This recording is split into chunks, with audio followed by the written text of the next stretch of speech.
I want to ask how many of you are here because you have to be? It's all right, you can raise your hands. Okay, excellent. How many of you are in your senior year of school? Okay, and then junior, sophomore, freshman? Okay, just checking. Okay, so oh, excellent. See, technology does work. Okay, so when I was 19, I was at Dixie College before I came to BYU, and I had a grand old time at Dixie College. Things were great. I'm a pretty sedentary lass, so my idea of an Olympic sport is going from the couch to the kitchen. And so I'm really not super athletic. And this is something that I've kind of come over in my adult years, and I've been exercising. And last year I lost 40 pounds, which is a giant deal for me. But one day when I was in college, I thought I would be super smart and I would rollerblade to work. So I only lived about 7 or 8 blocks from my office. I worked in an advertising agency at the time. And my roommate had rollerblades, so they weren't even mine. And I had rollerbladed a couple times before, but I really wasn't an expert. But that's okay, because my idea of stopping was just rolling onto the grass. I don't know how to use any of those little stopper thingies on the back, and that didn't work for me. But I thought grass between here and there, no problem. I am going to get straight to work. 10 minutes flat, and I'm going to feel like $1 million and then eat a bunch of Twinkies. It's going to be great. So I was strolling along. I've got my boots in my backpack. I'm wearing my business clothes, which was probably not a smart idea. But anyway, I was young. I was a teenager, right? So I'm strolling along, and one thing that you don't realize in a car that you quickly realize on rollerblades is an ever so slight decline on the back part of my office, getting from the back to the very front. So I'm coming around the bend, things are speeding up. I'm now in the business park where there is no grass. I don't know how to use the stoppy things, and I have not figured out what's going on, and I know this is going to end fairly dramatically. And I'm quickly thinking, speeding, and in Ancestor Square down in St. George, there's this old school telephone booth. And so I think to myself, oh, it'll be great. I'll just roll right up, I'll tap, and I'll stop myself, and everything will be well. Now, I'm not a physics major, but as you can probably imagine, it didn't quite work out the way that I saw in my head, and I went whack and fell straight back, knocked the wind out of me and my humility. And I laid there on the ground for a minute going, did anybody see that? Wait a minute. Now what? What do I do? Meanwhile, going, because I can't breathe. So I stand up, I brush myself off, I pull on my dignity, and decide it's all right. At least it's 8:30 in the morning, and no one can see me. And I took my rollerblades off then and there, put my shoes on, and walked the rest of the way, because we were not going to try that business again. So you're thinking to yourself, why on earth does this have anything to do with sitting in this lecture series? Well, this is very similar to how lots of people take on entrepreneurship, where it might not be their expertise. For a lot of us, business can come second nature, and luckily, business is one of my strong suits. But for a lot of us, it kind of takes a little bit to get used to how things work, figuring out how to stop correctly instead of coming up with a workaround that then ends up causing you pain or hurt, right? So today, now, as she mentioned, I coach women entrepreneurs across the country. I started my first business that same year that I made stupid rollerblade decisions when I was 19. I started a promotional products company, and that business is still running in the black now, 15 years later, which is great, except that made a lot of mistakes along the way. How many of you have entrepreneur dreams or goals? Want to own your own business? Maybe someday? Okay. How many of you want to go into business even if it's not for yourself? Okay. So these are some things that I've learned along the way. I've made all of these mistakes, and I've seen my clients make all of these mistakes. And so I'm going to run you through a few things of mistakes that I feel like entrepreneurs make so that you can have an opportunity. I wish somebody had sat me down as a 19-year-old who thought I could take on the world and say, don't make these mistakes, because I would be in an entirely different place now. And though I've been very fortunate and had a lot of success, these things would have really helped me. So there we go. It's a little bit about Startup Princess. Number one, the failure to plan.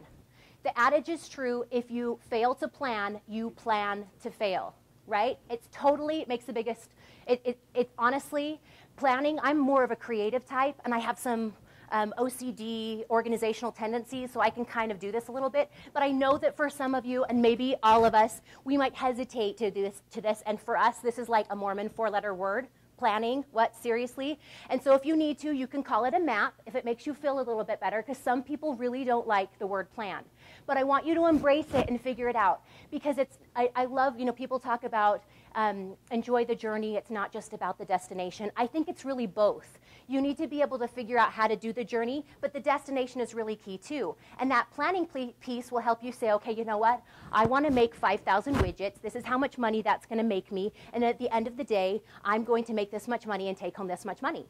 Because we all have these grandiose dreams that we're going to get giant, giant paychecks, and we're going to take a hobby business and then all of a sudden make $1 million. But we forget this planning piece. We're missing marketing. We're missing financials. We're missing something that is really keeping us from being able to do exactly what we want to do. So, for example, I had a client come to me who made hair bows out of her home. And they were beautiful hair bows. There's no question, and I am not knocking the hair bow industry at all. But she said to herself, hey, listen, I'm enjoying this. I go to a couple of boutiques. I really want to make this bigger. And it's something that I like doing, and I can do it at night while my kids are in bed, and I can watch TV at the same time, and it's really great. So how do I make it bigger? And so we sat down and started working through some numbers and figuring out what she wanted. And I said, how much money do you want to make a month? And she said, I want to make $10,000 a month. And I said, okay, great. Me too. Let's all sign up for that business. And I would love to do it making hair bows, working only a few hours a night, right? And so then she was like, okay, I want to make $10,000 a month. Then my husband could retire. He's in poor health. We're not sure what's going to happen with him. I need to be the sole breadwinner of my family.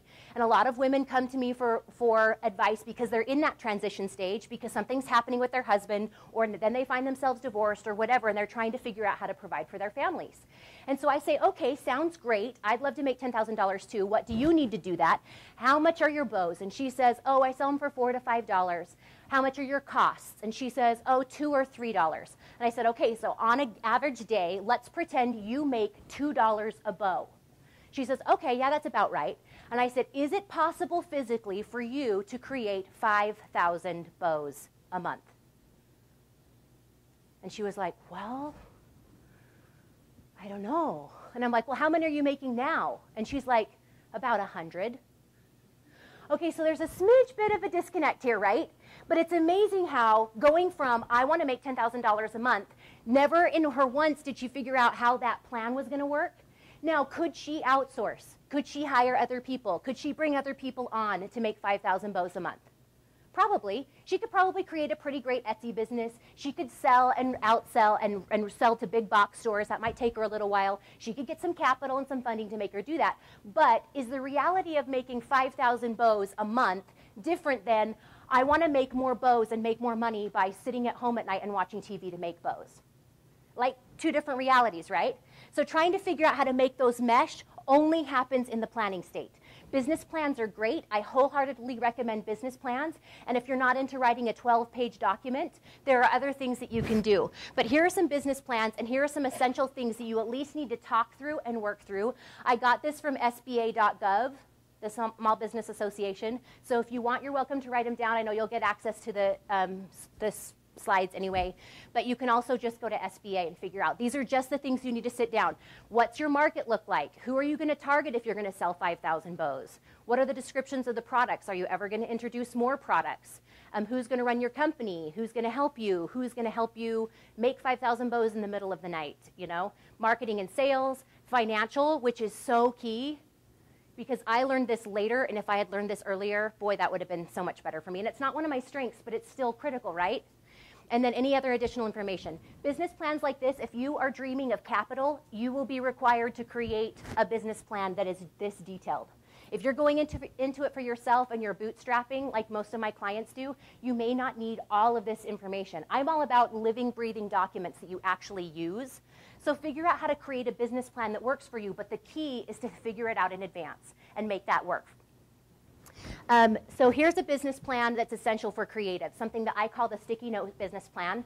If you're working on something or if you have a dream in development, get out some poster board, get out some sticky notes, and start writing a bunch of ideas on the sticky notes and put those categories that you see here up on the wall, and then just put little notes on sticky notes up in each of those categories. So how's your management going to lay out? Write it quickly out on a sticky note, put it up there. Creatives like to see things visually, and sitting down at a keyboard with white space can kind of creativity down, but using a sticky note business plan might work. And if you want additional information about that, you can go to startupprincess.com and search for the sticky note business plan, and we'll send you some details on that because it's just right there on our site. But just do the planning. However you can do it, do it. If you have a partner working with you, let them work with you on that so that that can be a strength for you as well.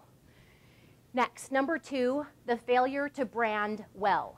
And I didn't just say brand, I said brand well. Does anybody want to take a stab at what a definition of a brand is? I know this is a pretty scary environment, but let's think of this like television, right? Two-way, you can hear me, I can hear you. All right, over here. Okay, I like that. It's the experience that you're selling to your customers. I think it was more like, well, marketing, we thought of it as something that when you like see a sign or a name or symbol, they automatically think, like when you see a Nike sign, you automatically think Nike. Right. And it goes with like the experience, you think athletics or whatever it is. It's something that reminds you of that brand. Right. Of that company. Okay, so the logo is part of that brand, yes. Just to add some definitions, brands affect pricing. So based on your Excellent. Okay, so all great. Does anybody else want to add anything to that? Because brands can be defined in lots of different ways. We just want to talk a little bit about branding. No? Yes? Your image and your reputation, all of that. So your experience, your logo, your pricing structure, whether you're viewed as an economy company or a high-end company, right? So branding to me is a promise. And that encompasses everything that you do as an organization. And this is not like some sort of technical definition, but the definition of Michelle Mccullough is that your brand is your promise. Your brand is your commitment to the marketplace so that what people are looking for is that their experience with you is going to be exactly what they see through the company, through the logo, through your pricing structure, that the promise that you give out through all of your external forces is going to be the customer service and the experience that they receive on the end. So a brand is everything. Did you know that Nike is the #1 brand example across America? It's used in every single marketing branding class. It comes up in conversations like this because Nike brands well. They have their swoosh, they have their taglines. You know exactly what you're going to get from Nike. Their promise and their commitment has been there year over year, which is why their customer base has been there year over year, and it's been consistent. Now, what I see companies and entrepreneurs doing is they have this great idea. They want to make this wonderful app. They think it's going to work. They're bootstrapping. They want to do it themselves because they want all the glory. They want all the money. Totally fine. I wholeheartedly support that. All of my businesses have grown based off of bootstrapping instead of capital. And there's a place for that as well, right? But they do that, and then they think to themselves, okay, I'm going to hurry and put up a WordPress site. That's free. I don't have graphics yet. I don't have a logo. I'm just going to put my company name up there because I really want to start promoting. And if people will start buying my product, then I can take that money and then use it to get a logo. In my opinion, if you have to go into debt for one thing in your business, it's getting a good logo and getting that branding in place so that you can make sure that you make a first impression first and not try to come back to the market making a second impression after you've already made one. That commitment and that promise is key. But the greatest part about branding nowadays is that you can hire a college intern. You can go online, and there's lots of inexpensive resources like 99 Designs. For 99 bucks, you can get them to design a whole website for you. Now, I'm not delegitimizing the branding industry. I've paid tens of thousands of dollars in branding over the years because I think it's important, and the right times need the right amount of money. But at least start as you mean to go on. In the branding space, that's not something that can catch up with you later because people want that commitment. If someone looks at your site and they see that you've just put up a free WordPress site and you're selling a product that's $1,000, does that match? Does the pricing match the branding and what's happening there? No. So make sure that that is really key and in place for you. Your brand includes all of these things. It includes your logo, design, headlines, copy, your marketing, and your corporate culture. And I include this here because this is so key. Because if you think about Google for a second, what words would you use to define Google as a brand? Anybody? Fun. Fun. What else? Innovative. Innovative. I heard reliable. Anything else? Big. Big. Excellent. Okay, so if you think about Google in terms of branding, the Google image has everything to do with their front page logo that changes for holidays, but it's all about fun and color, right? Everything is big. She totally hit it nail on the head. They want their brand to be fun. They want people to come online looking for information and to have that experience be fun. Now, they don't throw giant parties online, and when you hit, hey, I want to learn more about natural home remedies, does confetti come up?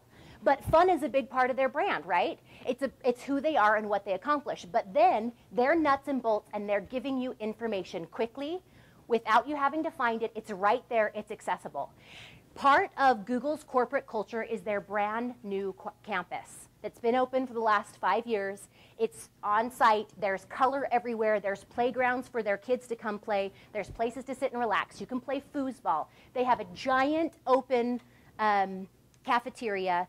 There's like 25 different restaurants. They're all free, by the way, if you're a Google employee. And if you invite someone on staff and they're cleared by security, they get to eat for free. But the whole place is like giant fun. There's even slides for adults. The reason why that's important and critical to them is because everybody has what in their pocket? A phone and a camera. And so if you're going to Google with your friend who works at Google and you're snapping pictures of yourself on the human slide that's built for adults, and that's going viral around the internet, do you think Google wants you to know that they have a playful, fun environment even where people work? That's part of their corporate culture. And so know that those things are happening and going around, and then that's part of the experience that you provide for them as a brand. So just keep that in mind. And you can work out of your basement. That doesn't mean you can't work out of your basement, but I'm just trying to give you an example of how far-reaching a brand can be. Number 3 is the failure to master marketing. A lot of entrepreneurs, honestly, I feel like one of the best things I ever did for myself was major in marketing, even though I ended up being a startup person. And marketing was awesome for me. And if you're not in marketing, don't poke your eyes out right now thinking, oh no, I've lost it. But marketing education is also readily accessible through books, through online resources, videos, everything that you need. And you can become a master of marketing, whether that's your education degree or if that's something that you're just interested in. But the marketing is key. And whether you learn that yourself or you hire the right people that know that, getting your word out, I know I don't have to tell you guys this, but getting the word out is the most important. And getting it out in the right way is just as important. I define marketing as getting the right messages to the right masses through the right mediums so you can make money. And that's a big wordy definitions, but it's 3 things: right mediums, right masses, right messages, so you can make money. And if you're not making money, then you've got a problem. As you can probably imagine, I've got companies call me. They call me typically for marketing support, and they're like, Michelle, I need help with marketing. Can you please help me? And I say, what are you doing now? And they say, I have a Facebook page because it's free. And I'm like, sweet. How's that working out for you? And they're like, I have 452 likes. And I'm like, great. Can you translate that into money? No. Okay? So some people can translate their social media into money, and we've had great success through social media. So I'm not saying that social media isn't a viable marketing strategy, but it's not the sole marketing medium.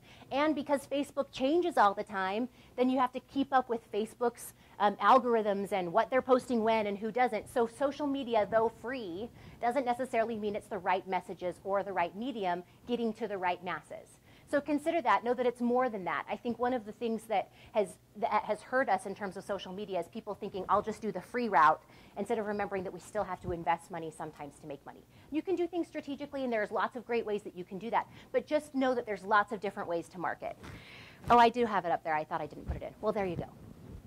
So this is where, when I'm giving this presentation to entrepreneur groups, I ask people what business they're in. I know you guys are in the business of learning and studentness, but people will say to me all the time, I'm in the business of hair bows, or I'm in the business of insurance, I'm in the business of real estate. Regardless of what you make money in, you are in the business of marketing. And as an owner, whether you outsource that or do it yourself, again, that is your primary responsibility to make sure that's working. Because if the marketing isn't working, you're dead. You can have the greatest product in the entire world, and if people don't know about it, it doesn't matter. You're not going to make a single paycheck. So you are in the marketing business as an entrepreneur. I'm not going to spend too much time on this, but I want you to know this because I think this is also critical in the Web 2.0 world, is that your most important responsibility as a small business owner is to create a powerful home court advantage. And your home court advantage is only one of 2 places. If you have a retail location, your retail location can be considered your home court advantage, where you can control the environment, you can control the branding, you can control what happens in that space. The second place that everyone can have is a website.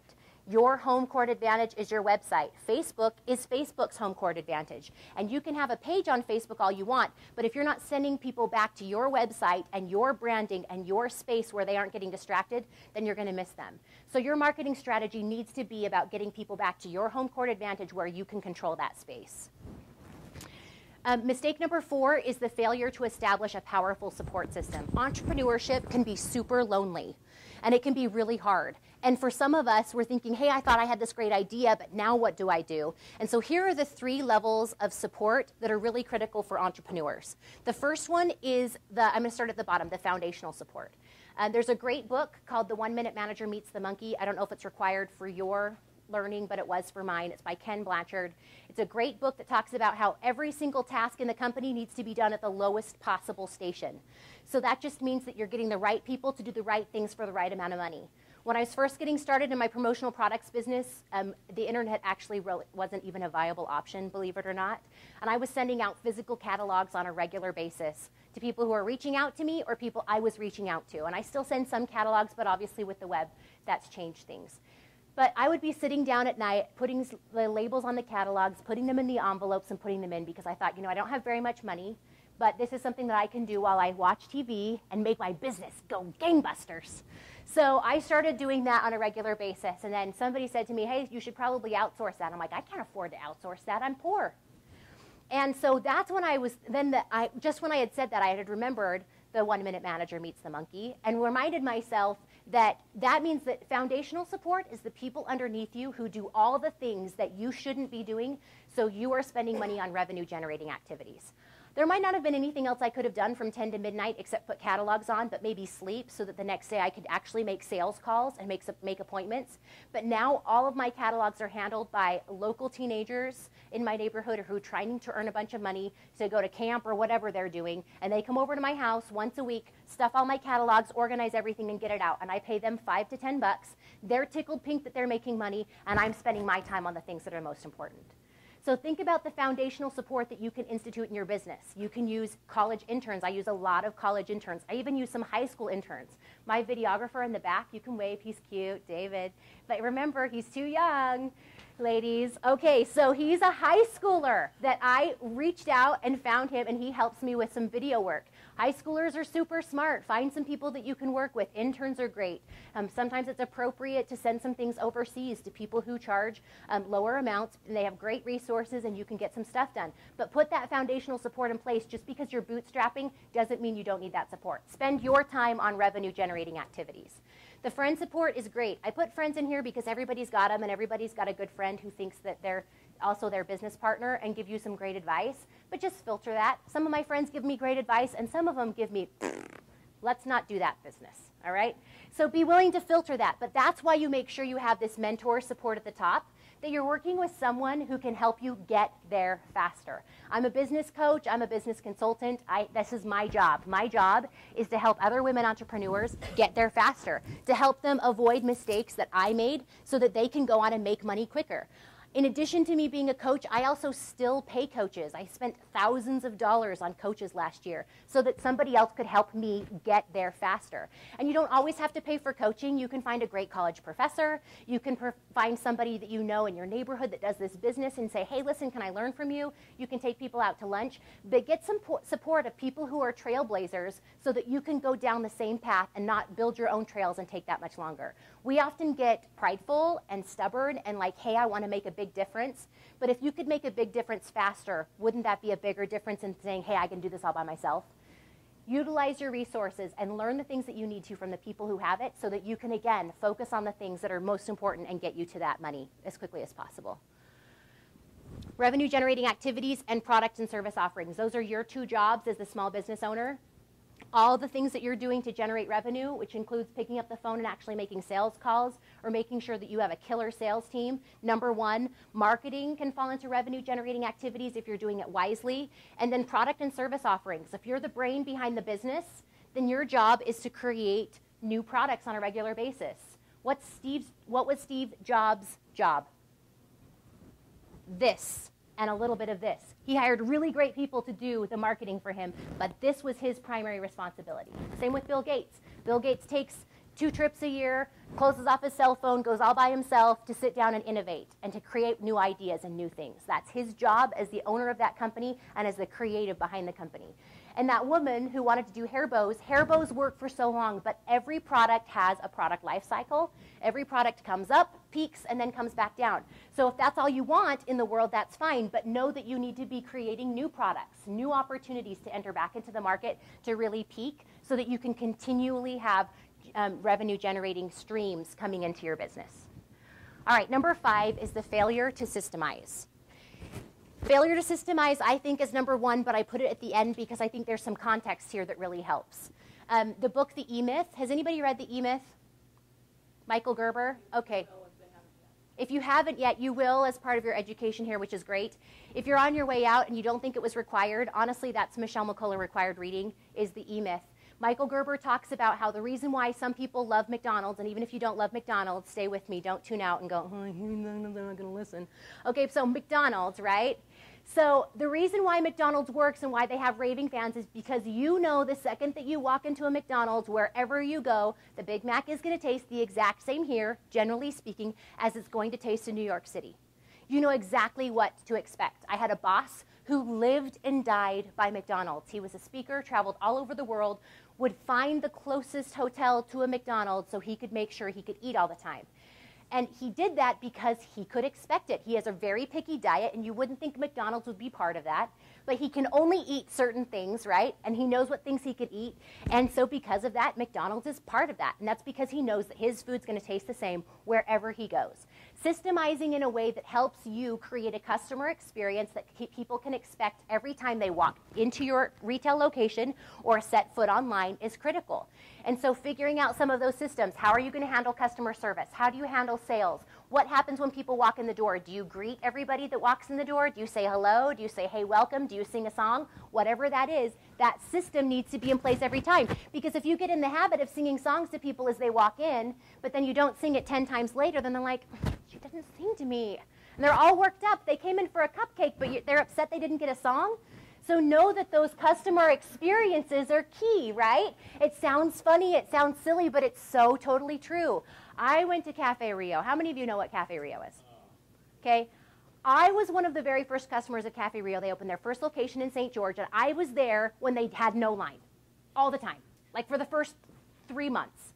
And so I would walk in, and over time, these guys that were working behind the counter knew exactly who I was. I could walk up and they would say, you'd like the tostada chicken salad on a soft tortilla with black beans, extra pico de gallo, no strips. Every time. It was like, cheers, everybody knew my name. I loved that place. And then as they got busier and busier and busier, they still knew who I was because I was one of their core members from the very beginning, right? The lady would call me by name. The owner, she'd come up, how are you doing, Michelle? How's your food today? Again, I loved it because it what? Tasted the same every single time. But my customer experience was because they cared enough to remember who I am. Now, can you remember every single customer? No. Was that really part of who they were? No. Over the years, have they got new employees and now no one even cares who I am? Yes. But though some of those things change, as you start to see the experience that people are having from the second they walk into the door to the time that they leave is everything that you're responsible for, not just the product you create. And create some of those things that people thrive on. Create some of those things that they can't get anywhere else. Make that experience so great. So systemize some of those things so that whether or not you have the same employee now or you have the same employee in 10 years, that those systems are always the same, which means you're probably going to have to create an operations manual or something that works for you so that whether you have a new intern that comes in every 4 months like I do because they get new jobs or their classes change and they don't need an internship anymore, I can just say, hey, here's what you need to do and hand it over to them. And it works. And again, some people don't like the word operations. If how-to works for you, I don't care. Write it down. Whatever works for you the best so that you can actually get it done. But that how-to piece is really important. You can also do videos now.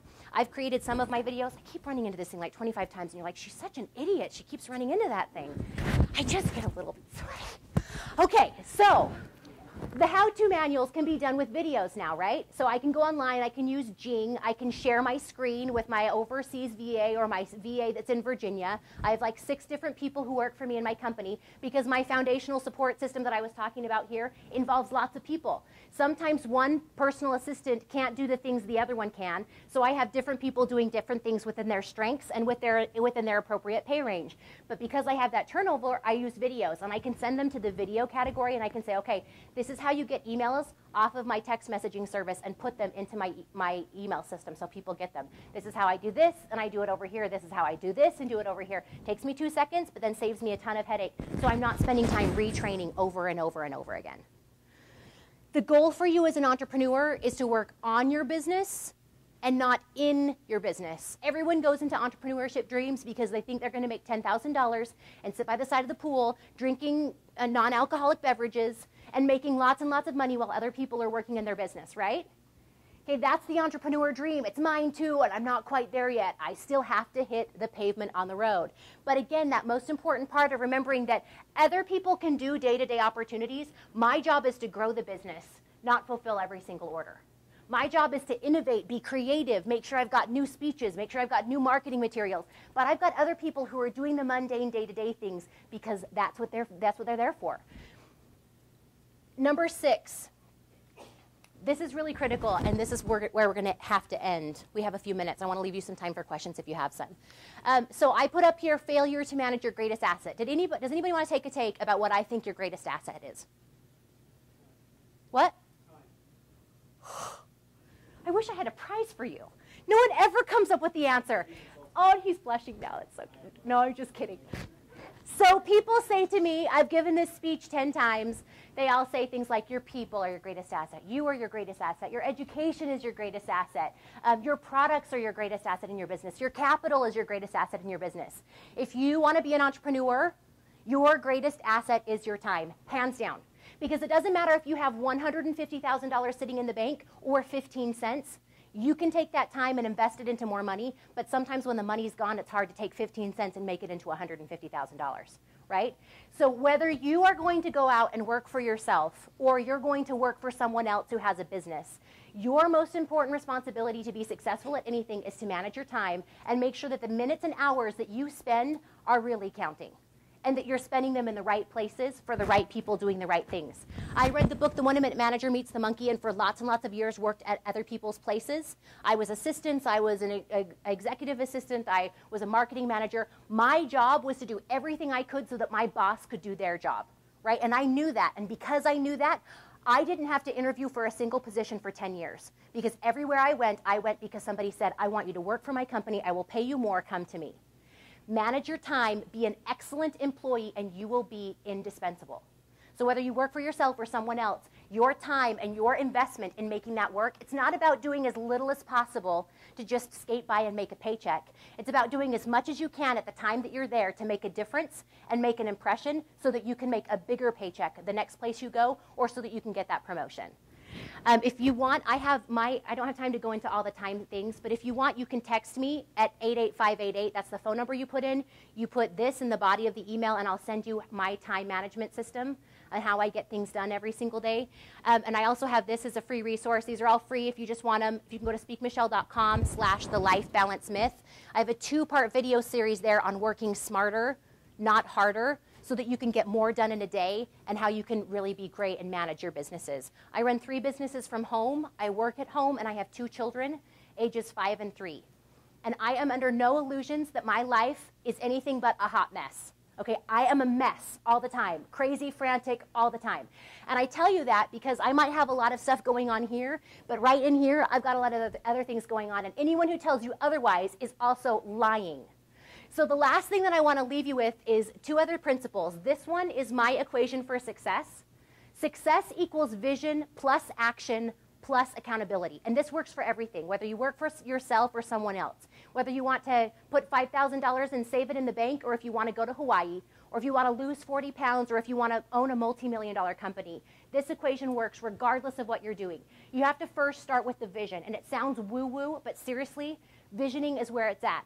Sit down with yourself and figure out, what do you want from your life? What do you want your goals to be? How does that look like? How does that feel? Does it motivate you? Does it inspire you? Does it make you feel on fire? Do you want to start a big company, or do you want to be a stay-at-home mom? Both of those things are awesome. Vision them, figure it out, and then you put it into action.